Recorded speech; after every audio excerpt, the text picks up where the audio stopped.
So if we take this concept of being steadfast, for me, it brings up ideas and images in my mind. One of the ideas is the word unwavering. I see someone unwavering.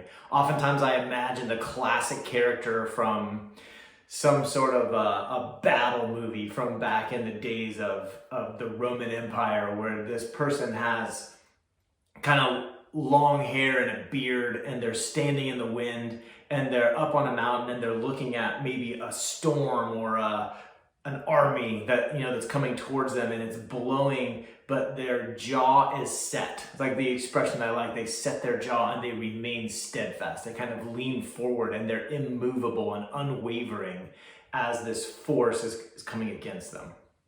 I think of ideas like ocean waves and someone standing in the waves, and could they stand, like that image is in my mind of this warrior that's standing there. Could they stand steadfast against these ocean waves?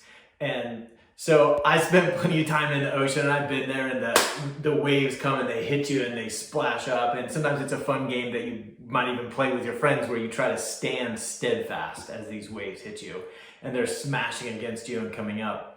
But then the question comes to my mind, how would I know if I were being steadfast in that scenario? Well, I would be staying in the ocean, because sometimes I would get knocked down, for sure. I would get knocked backwards. Sometimes I would be further out in the ocean, and sometimes I would be closer to shore. But as long as I was in the ocean, I would be steadfast. I'm remaining there. I'm unwavering. I'm standing in place. I am in the arena, following this whole idea from Teddy Roosevelt about being in the arena being a source of pride, rather than victory being a source of pride.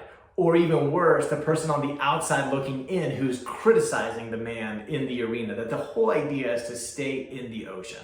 So if I think about life and what this really means, there are these waves that come. Life tends to throw waves at us. There are things that happen. When I imagine these waves rising, it's breaking either to the left or the right of you, depending on how it's coming towards you. And as you're watching this turbulence just start being generated on the side of you, it's coming closer and closer to you as the face of the wave is coming closer and closer to your face.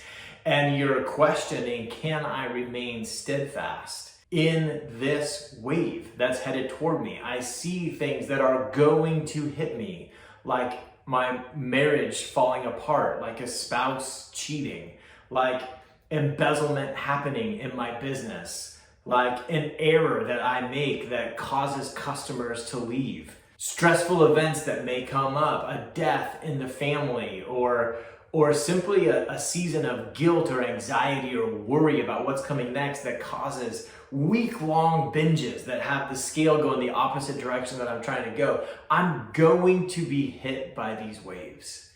And so I imagine my warrior trying to stand there and just be blasted by these waves and everything exploding up, and he's trying to remain steadfast. And for whatever reason, my guy's got sort of like a robe on and like a staff, and he's standing there leaned against it as this stuff is just crashing against him.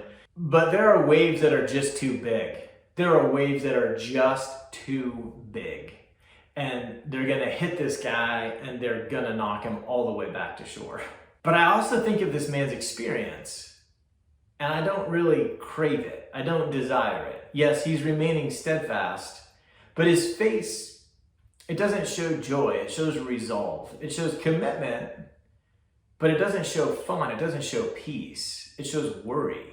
And he's prepared, I guess, to battle the worry, and so there's good to it. But if I were to be honest, it's not the life existence that I'm after. And that's the conversation that I feel needs to be had in the world at large, is that there's another way, because you could ride that wave. There's a wave that's referred to as chopu, and it's considered the heaviest wave on earth, the thickest with water. And when you watch the surfers ride this wave, they take off on this massive wave that is coming towards them, and they ride down the face, and they turn to their left, and the wave comes over the top, and if they can find the right line, they stay where they're not being affected. But at the end of the wave, they reach a point where they come back over the top and down the back of the wave and right back to where they started. They remain steadfast. They don't move. They are unwavering. They stay in the same spot. They are in the arena and they're staying where they need to stay. But when you see these guys' faces after they get back there, they're emotional with the experience they had just had. They come out of the biggest wave that the ocean could throw at them with pride, with joy, with peace. And as the next wave comes, they're not dreading it. They don't have their staff in the ground and their jaw set, prepared for this impact. They're looking forward to it. And if they can see it coming in time, they paddle toward it so that they can just rise up over it and let the next wave come. When they're caught in a spot where that's not going to happen, they go with it and they ride that wave and they come down the face and they go along the line and they just come back over the top and come back to where they were. They develop the skill of riding the wave. That is my life's mission. That can happen for you with life's waves too. Now, are there going to be some wipeouts in that learning process? Heck yes, there definitely will. And what that's going to look like is when that feeling comes back in that comes from thinking it's not working. It's never going to work. I'm not capable. I'm not enough and I can't do it. That is going to come up. That will show up. But I want to point this out that when you're feeling that, you're still in the arena. You're still out in the ocean. You're there with those waves. And you got this choice now to paddle back toward them or to go into shore and sit out. You are eventually going to develop the skill of riding them. And once you can ride the waves are not something to be feared.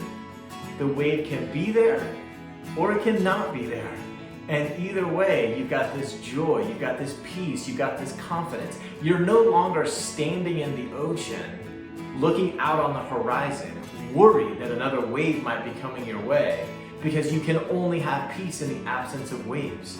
No. Now you're in this place where these waves can keep coming, but you've learned to surf.